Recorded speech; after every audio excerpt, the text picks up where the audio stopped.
So yun guys, nasa Shopee tayo. Papakita lang ako sa inyo.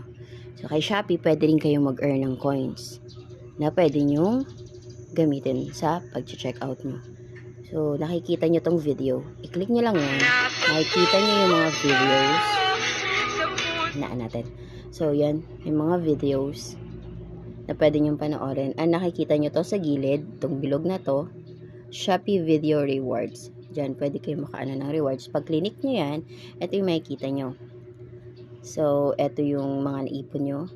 Ito, kapag nag-check-in ka, 0.30 sa day 1. Sa day 2, 1 coin.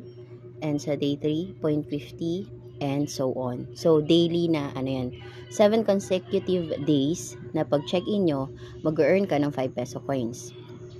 And then, meron ka rin dito sa watch videos.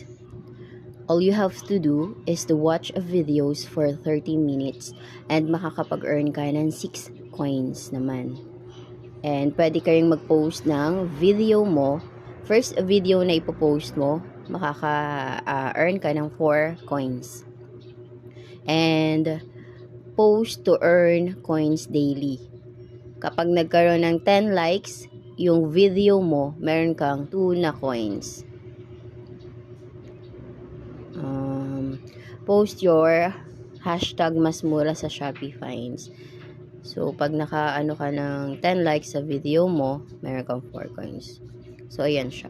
And, pwede nyo siyang ma-withdraw. Click nyo lang tong withdraw. Ayan.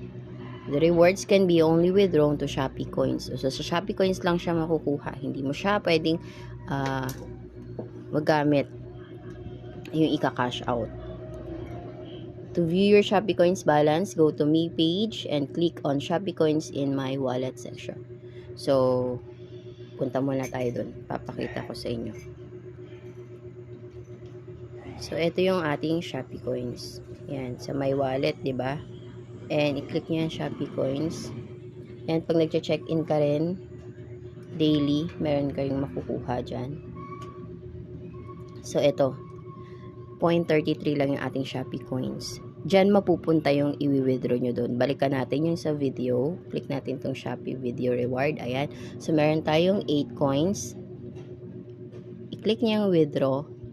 And, ito yung mga withdrawal amount.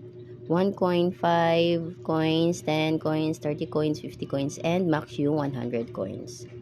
So, i-ano natin yung 5 kasi 8 naman yung ating total na coins. Then, click nyo yung withdraw now. Ayan.